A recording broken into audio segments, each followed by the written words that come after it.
Okay, thank you guys all so much for joining me. I really appreciate you taking the time. I'm going to be talking briefly here about my research project that's been funded, which is understanding the needs of survivors and communities impacted by mass public shootings. And first, I just want to start off by saying thank you to the New Jersey Gun Violence Research Center for funding this project and believing so much in this work and the importance of it.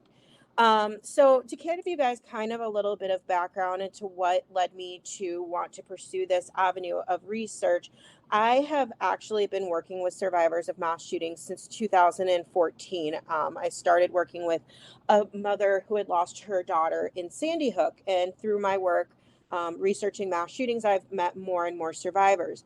And in sort of having very informal conversations with these individuals, what I came to learn is that a lot of the decisions that are made about what mass shooting survivors need or how they should be processing their experiences or responding in the aftermath of the event are really being dictated by individuals who have never experienced a mass shooting. And so while it seems like a very simplistic question or simple idea, to me, I thought, well, if you want to know what people need, just go ahead and ask them.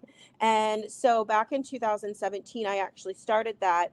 Conducting interviews with mass shooting survivors. And I had worked at that point. I conducted about 40 interviews with survivors, 16 of who were from Columbine, and went on to publish that work in addition to some other work with the Mass Casualty Commission in Canada. And so this is a follow-up project to get a little bit more in depth about specific resource usage, coping strategies, and a lot of other facets of that recovery journey with a much broader sample because, of course, interviews take a tremendous amount of time, though they're very much worth investing that time. And so really looking to cast a wider range also in terms of the types of individuals that I'm talking to or getting information from. What I mean by that is often when we see research that's conducted with mass shooting survivors, and it's usually very rare that that even happens, it's often done very much in the immediate aftermath. So we don't really know a lot about the long-term trajectory of these individuals.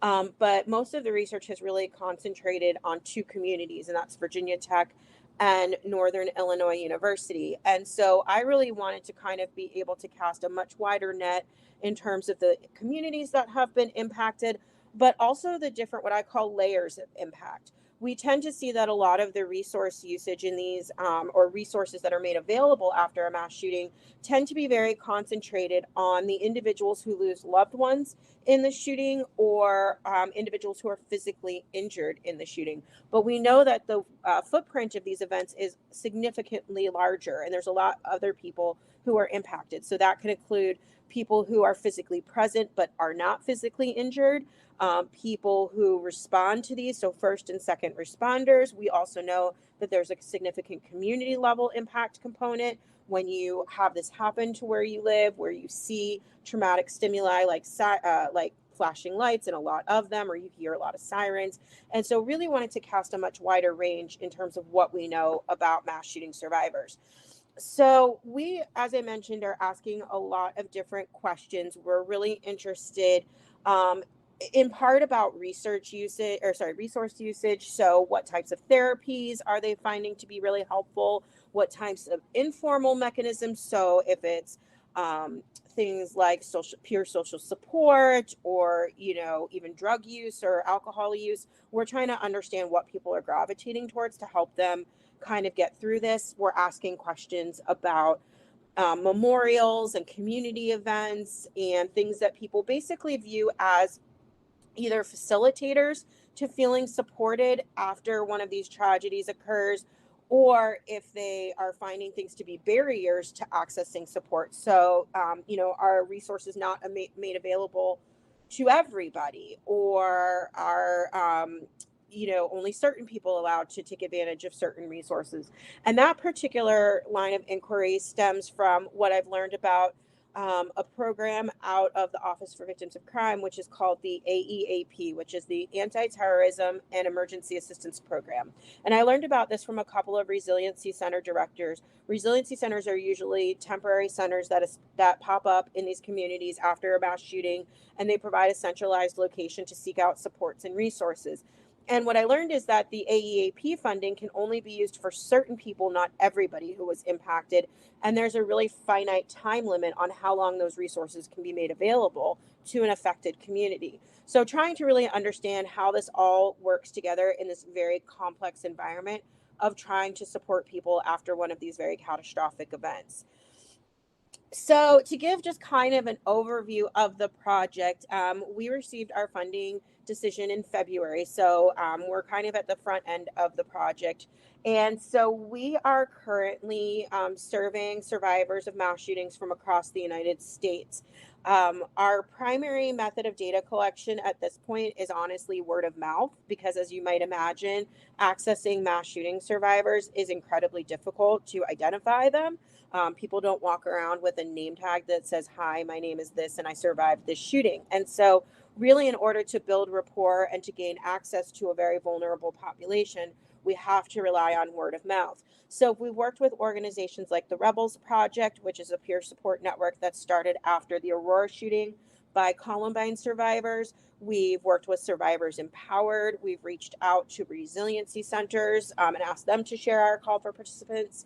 And I know a number of survivors directly, so we've sort of used that snowball sampling approach of reaching out to those individuals, having them share with other individuals they know, and so forth. So we've collected to date about 150 surveys. And this is just a map of the communities that are currently represented in our sample. So we have several communities out in the Denver, Colorado area, including Aurora, Little Columbine, and also the STEM school shooting that happened in 2019. We have Parkland and Pulse, the Lafayette, Louisiana movie theater shooting. We have people who have experienced tragedies 20 years ago and people who just experienced tragedies, so we can kind of see the interplay of how time really affects perspectives. So we started collecting surveys at the beginning of March, and shortly thereafter was the shooting at Michigan State University. And so people from MSU immediately jumped on and were taking our survey. And then, as I said, we had people from Columbine, which is 24 years ago, Sandy Hook, which is now 11, it'll be 11 years this year, Aurora, Virginia Tech, and others. So very different kind of, amounts of time that people have had to really think about or process or experience the aftermath and the journey that they now find themselves on. So I will note, because we are very early in data collection, we don't have any sort of real preliminary results to share. So I'm just kind of talking more about the project and where we're at. We have unfortunately encountered quite a few obstacles in doing this research. One of those has been just having to deal with the sheer number of bots that are online, especially when you are offering gift cards as participant incentives.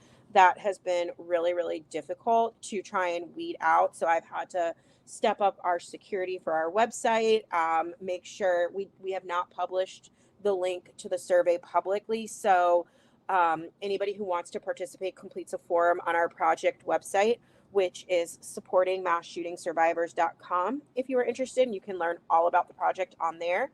And so people will have to put in, their name and their email address. And so then I have to now vet to make sure they're actually a survivor to ensure we're getting the people participating that we want to participate in. And then another obstacle, as you might imagine, is the fact that unfortunately mass shootings happen again and again and again in this country.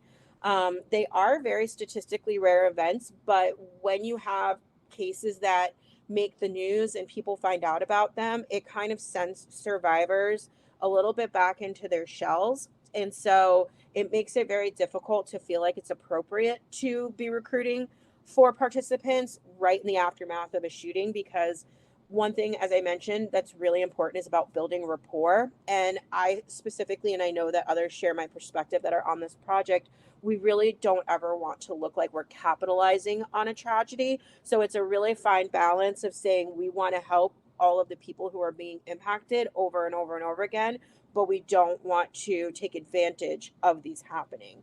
So that's presented some challenges where people have just not felt really ready to participate, even when they want to, because another shooting has occurred and has sort of set them back to feeling where they had previously felt in their recovery. Um, and then, of course, you have year marks. So every year, we don't like to use the word anniversary, and survivors tend to not like to use that word because they feel like it's not really a celebration. It's more of a commemorative event of what previously happened. And so, again, when people are going through their year marks of commemorating their experiences and, reflecting, it's also a difficult time to ask them to participate in a research project. So it's really about kind of finding that balance and being really sensitive, persistent but sensitive at the same time. But I think we're doing really good in terms of striking that balance. And, day after day, we're getting more participants. So we're very excited that people are trusting us to share that information with us. So as I mentioned, we have these obstacles and we're really thinking about how we overcome them. One of the ways that we've done that actually is reaching out to the resiliency centers and speaking with the program directors about the project and the necessity, and asking them to also help share our call for participants, because that's an added layer of trust, because they already have those formed relationships with people in these impacted communities. So we've been really successful. We've had great support from the Las Vegas Resiliency Center and others. We've only had one decline to share our call for participants, and one community did just have the trial of the perpetrator start, and so that it's a really sensitive time for everybody there. So we're trying to be mindful of that. Though we do have some representation from folks in that community. We're also looking to work with local media in these communities to also increase awareness about the project. So thinking about ways that we can try to help leverage those existing relationships, that local trust source of trust, in order to help get people to know about the project and be hopefully willing to participate. So next steps right now, we are again in our data collection process, and we're continuing kind of along that road, re-upping our calls for participants. Both Rebels Project and Survivors Empowered have been very good about helping us with that. We are going to be reaching out to some online support group managers and seeing if other peer support networks that we haven't connected with yet are willing to share our call for participants.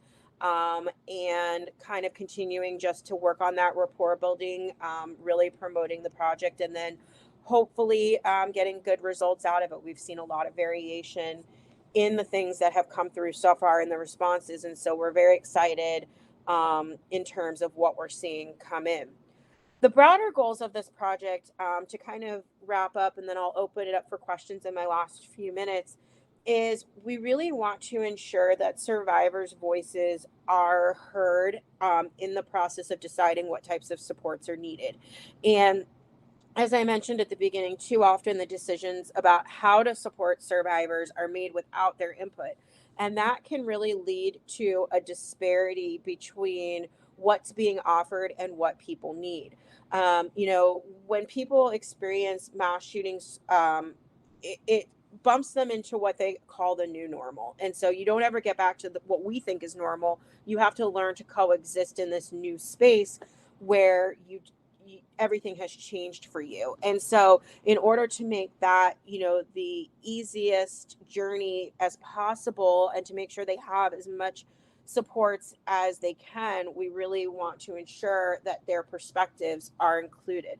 So our goal is to really take these results that we get out of this project, develop some guidelines and potentially recommendations for state levels Office of Victims of Services to potentially submit to the Office for Victims of Crime at the federal level, to create other opportunities, whether it's through webinars or other written pieces that survivors' voices can be elevated, and just really helping to make sure that whatever resources and policies and procedures are drafted relatedly to mass shooting survivors that it is based on evidence, but also that that evidence is really drawn from the people who stand to be impacted the most.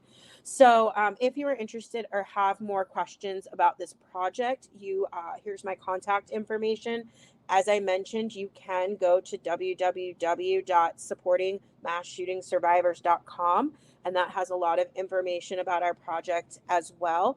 And I have a few minutes left, so I'd be happy to open, as soon as I can get back to it, open the floor for any questions. Sorry, I'm trying to figure out how to do this. Open the floor to any questions that anybody who joined me today might have. And thank you so much for joining us. Okay, it looks like we have some comments. So hi, everybody that joined. So Katie asked, how do I solicit participants and or verify that they're in the community at the time of event? That is a very fair question. So normally what I do is I'll search social media first. And because I'm friends with a lot of mass shooting survivors on social media already. And so if I see like it's mutual friends, then I know that they're legitimate. And if I don't have any mutual friends or I can't find anything that suggests that they are, then what I will do is I will go back and ask them what community they were in, how they were impacted, and what date. And I reinforce that this is not for any purpose of identification because all of our surveys are anonymous, but it's simply to verify that the people who are supposed to be participating meet the criteria. And I haven't gotten a lot of pushback, so it's been very helpful. And I think having talked to the folks at the Rebels Project, survivors actually appreciate that added level of gatekeeping, for lack of a better word, because it makes them feel better about the credibility of the project. Joan asked, will we be following the survivors for any length of time? That's a great question. This project is currently cross-sectional, so we're doing a point in time. We will be controlling for time since tragedy because we have so much variability in that. But one of my colleagues who's a consultant on the project, she and I are actually in talks right now with a family that experienced a shooting last year to potentially follow them for a couple of years and also look at the dynamics of how families who experience the same tragedy also grapple with it differently over a prolonged period of time. So thank you for that question. Megan, thank you very much for that information. I really appreciate that. And then to answer the question about recontact for potential longitudinal, we did not because we wanted to keep it very, in terms of the actual survey, we kept it very focused on what we were doing, which is this one cross-sectional point in time. But what we have done is allow people to sign up for our mailing list. And so when we distribute or when we get hopefully funding to do the longitudinal lens or to do our a second round of qualitative interviews, we'll push it back out through there and through other channels.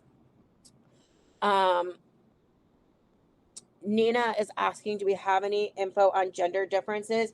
Not at this time. I will say that when I did interviews several years ago, it was predominantly females who spoke to me. I think we will have a little bit more variability this time around. So we definitely want to look at gender. We did actually specifically ask individuals to report if they were comfortable, if they were members of the LGBTQ plus community. We want to look at the racial dynamics because we know, or racial and ethnic dynamics. We know that communities of color who have been impacted in mass shootings, like El Paso, like Charleston, that they have very different experiences because there's an added connotation with like hate motivated crimes and such. So we want to kind of take all of that into account when we are doing our analysis, which I am very excited to do, but we got to get more responses. So if anybody happens to be on here and knows anybody that might be interested in participating, you can send them to me. Looks like we have about 3 more minutes if anybody has any questions, but as you guys might be entering those in, again, want to thank you all so much for taking time out of your Friday to join us or join me for this conversation. Yeah, thank you, Jackie. Everybody, More questions, we could just head out to the other breakout rooms. Megan, we actually use, in case it helps for your project, we use Constant Contact. And what's really nice is if you have a project website, they will actually customize a template that matches your website. So it's very continuous marketing and branding, which I think also has helped to lend some credibility to the project.